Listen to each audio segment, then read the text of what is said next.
घोप्टाउनु पर्ने हो म चाहिँ घोप्दैन हो म चाहिँ घोप्दैन हो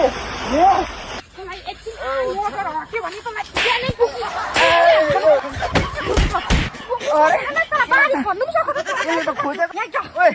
अब यसले त खोजेको